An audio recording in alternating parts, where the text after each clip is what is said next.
In the vast expanse of Kruger National Park, where the endless savanna stretches toward the horizon, a mother lion and her cub roam the golden plains. As the dry season settles in, the once lush grasses burn yellow under the scorching sun.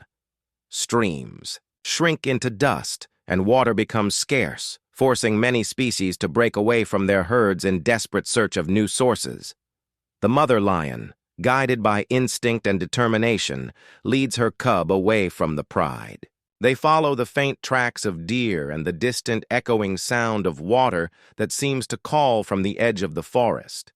They cross the hot red land, their vision straining beneath the blazing sun, with dust swirling around their weary bodies. By the time the afternoon sun blazes overhead, they arrive at an unfamiliar area, one tinged with the scent of humans and scattered with the rusted remains of old machinery. At the forest's edge, the mother and cub pause before a large, open pit, unfenced, unguarded, and ominous in its stillness. Curious, the lion cub steps forward, its eyes wide with wonder. Its small paws move cautiously across the slippery earth, inching closer to the edge. The mother lion lies a few meters away, her eyes constantly flicking between her cub and the strange, human-tainted hole before them. She is alert, her instincts prickling with unease. Suddenly, the cub's footing gives way. Its small body tumbles forward and disappears into the pit. A cloud of dust erupts, and the silence shatters. A sharp cry slices through the air, high and panicked, causing the mother to jolt upright. She charges to the hole's edge, peering down with wide, desperate eyes. The cub tries to claw at the steep wall, but its young paws find no grip. The mother lion lets out a roar, raw and fierce, circling the pit's edge as helplessness rises in her chest. She attempts to reach down with her paws, scratching at the edge, trying to lower herself, but the hole is far too deep. Below, the cub whimpers. Its round eyes glimmer with faint hope as it looks up, silently pleading. The mother roars again, louder this time, her voice echoing across the sun-baked plains, like a call for help no one may ever hear. She lies down beside the edge, her ear pressed close to the pit, listening for her cub's faint breathing. Dust continues to crumble from the bank, and the cub scratches aimlessly, its strength waning. Around them, the land remains silent. No other animals stir, no humans appear. Only the wind answers the lioness's cries, whispering through the dry, empty grasslands. The mother lion is caught between the scorching desert and a dark pit that now holds her child captive. Her eyes glisten red, staring into the abyss, as if it has swallowed a piece of her soul. Then from afar, a distant hum cuts through the stillness, the sound of a jeep engine approaching across the red earth. Sifo signaled to Shani, gently guiding her to kneel on her left knee and tilt her head slightly, getting her into the perfect pulling position. The wise elephant, sensing the urgency, obeyed with calm precision. Her massive yet graceful trunk extended downward, slowly inching toward the trapped cub. With practiced care, Shani's trunk curled into a loop, descending like a lifeline into the pit. Below, the lion cub instinctively recoiled at first, fear clouding its eyes. But as it inhaled the familiar scent, the same one that lingered on the ranger's clothes from their first encounter, it hesitated, then inched closer. With infinite delicacy, Shani's trunk wrapped around the cub's frail body, applying just enough pressure to hold it firm, never tight enough to hurt. In a slow, almost sacred movement, she began to lift. Sand and dirt crumbled from the walls of the pit, showering down as the lion cub slowly rose, its small body suspended in the shimmering heat. The mother lion stood at the edge, heart pounding, her golden eyes wide and unblinking as she watched her cub ascend, inch by inch, back to life. Finally, the cub was lifted free of the pit. Shani gently laid it down on the sun-baked earth near the hole's edge, then stepped back respectfully. Without hesitation, the cub rolled into its mother's embrace, a soft groan escaping its throat as it buried its face in her chest.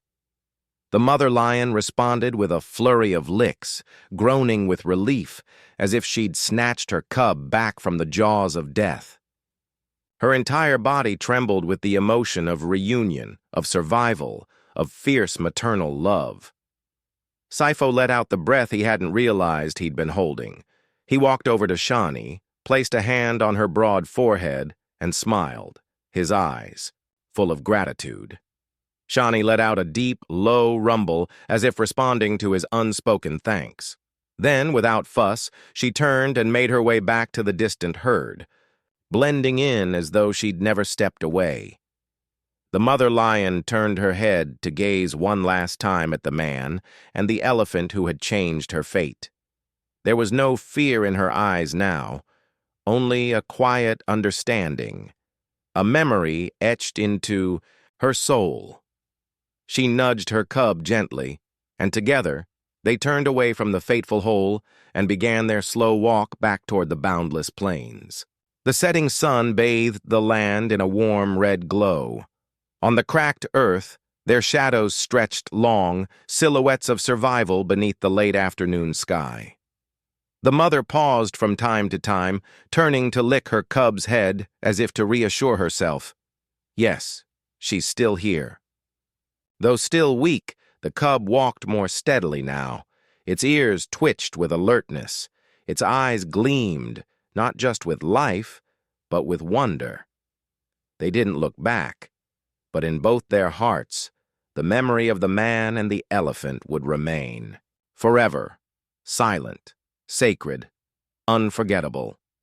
Far in the distance, the elephant herd continued its journey across the savanna. Shani rejoined them, walking calmly as though she had never left.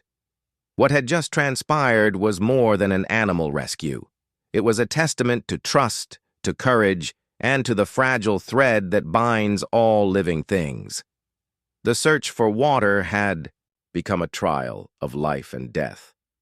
And in its wake, it left behind a story, a bond, that time would not erase.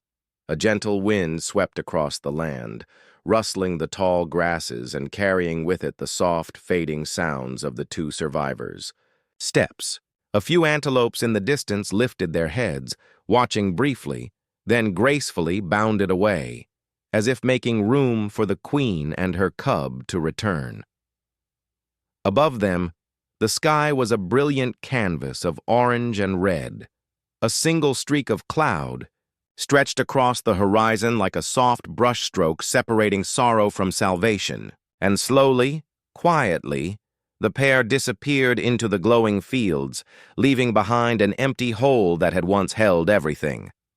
An hour later, the support team from the control center arrived, their truck loaded with wood, ropes, and safety gear. Sifo stood beside the hole, recounting every detail, the roars, the elephant, the rescue. The team listened in stunned silence. Some shook their heads in disbelief. Then someone laughed, a sound of wonder at the miracle they had missed. They wasted no time. With purpose and urgency, the team began working. They hammered in the first wooden boards, followed by thick stakes, ropes, and bright red warning signs. Each swing of the hammer was not just construction, it was a promise, a vow to protect. Within 2 hours, the pit was no longer a threat. It was safely fenced, surrounded, and clearly marked. It would no longer claim the unwary.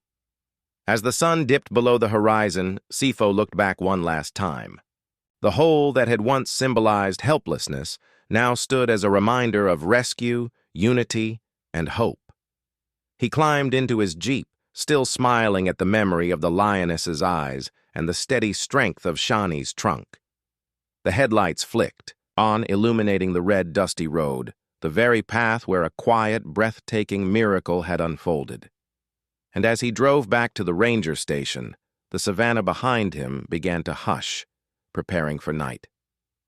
But somewhere out there, a mother lion and her cub slept side by side, alive, safe, together. Dear friend, Thank you for taking the time to watch the whole video. If this story moved you, don't forget to like, subscribe, and share to support our channel. Your support helps us continue bringing you these incredible true tales from the wild. Goodbye, and see you in the next episode.